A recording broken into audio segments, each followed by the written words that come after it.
জানো, কিন্তু বোর্ড এটা লিখি রাখি তাত কোনো ডেলিগেট নাই, কোনো কিবা নাই, এনেই বোর্ড এখন সৰু কৰি লিখি ৰাখিছে।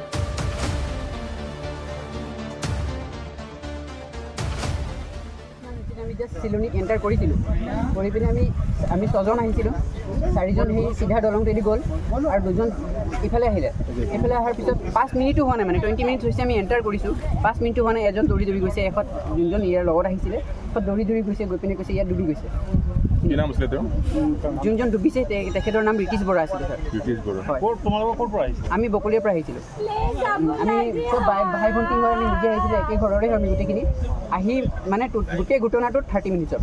তেওঁ পানীত নামোতে দেখা নাছিলে নেকি? নাই, মানে আমি জাষ্ট আহি সেইটো দলংটো পাৰে হোৱা নাছিলোঁ, দলংটোত গৈ পিনে সেইখিনি ছেকেণ্ড দলংটোত পাইছিলোঁ, সিহঁতে এইফালৰ পৰা দৌৰি গৈছে এটাই আহি নামিছিলেহে, মানে 3-4 মিনিট বা 5 মিনিটৰ কথা এইটো।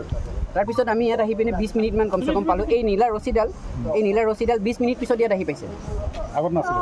নাছিলে, তেখেত ৰছীডাল মানে নামিব, মানে কমিটিৰ পৰাতো কোনো অহাই নাই, পাব্লিক ইয়াৰ পৰা 3জন আছিলে, যোনকেইজন আছিলে আপোনালোকে হাত দাঙি দিব পাৰে, আপোনালোকে চাই ল'ব। পাব্লিকে ইয়াত 3জন নামিছে, নামি পিনে তাৰপিছত ৰেস্কিউ কোনোবাই মানে কমিটি মানুহে ৰছী এডাল দৌৰি গৈ পিনে আনি দিছে, কিন্তু কোনো কমিটি মানুহ নামা নাই ইয়াত। এটলিষ্ট ইয়াত ৰেস্কিউ টিম এটা থাকিব লাগে ওচৰত, যদি বোলে এইটো নতুন কেছ হয় বেলেগ কথা, ৰিচেণ্টলি এটা কেছ হৈ গৈছে ইয়াত। বয়স কিমান হৈছিলে?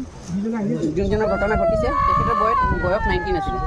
ক'ত পঢ়ি আছিলে? তেখেত পূজাই RTOত পঢ়ি আছিলে, বিক্ৰমত পঢ়ি আছিলে।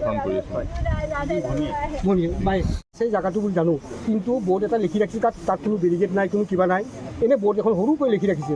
ছাৰ ডেঞ্জাৰ বুলি লিখি ৰাখিলে যে সকলোৱে জানিব এইটো বুলি নহয়, কিবা পঢ়া-শুনা মানুহ আহিব পাৰে, সেই বোৰ্ডত কি লিখি সেইটো নাজানিব। গতিকে ইয়াত কমিটিৰ মানুহে বা যিবিলাকে ইয়াত পৰিচালনা কৰি আছে সিহঁতেতো জানিব লাগে ইয়াত ডেঞ্জাৰ জেগা যেতিয়া ইয়াত নিশ্চয় কিবা এটা ব্যৱস্থা ৰাখিব লাগে, বেৰিকেড ৰাখিব লাগে। একো নাই, খোলা বা ইয়াত কমিটিখন থাকিব লাগে, ডেঞ্জাৰ জেগা এইখিনি নাই, ইফালে আহিব দিব নালাগে বা এইখিনিত বোলে সোমাব নালাগে, পানী নাহিব নালাগে, সিহঁতে কমিটিখন থাকিব লাগে, নাই কোনো ব্যৱস্থা নাই ইয়াত। গাফিলতি পূৰা সম্পূৰ্ণ গাফিলতি ছাৰ। ইয়াত কোনে এটা সৰুকৈ বোৰ্ড এটা লিখি আছে এতিয়া বুলি কৈ বোলে ইয়াত লিখা আছে, ইয়াত লিখা থাকিলে কি হ'ব? ইয়াত এই কেইদিনমান আকৌ বোলে আকৌ এটা ঘটনা হৈ গৈছে বোলে নগাঁও শুনিছোঁ, ইয়াত কেনেকুৱা ধৰণৰ কথা এইটো? গতিকে এইটো মই অহা নাই, মই খবৰ পাই লগে আহিছোঁ। মোৰ ভাগিন হয়, মোৰ মামাৰ ল'ৰা হয়, এই ল'ৰাটোৰ নাম হ'ল ঋতিশ বৰা। হুজাইটো পঢ়ি আছিলোঁ, BA পঢ়ি আছিলে, ঘৰত নাহে সি।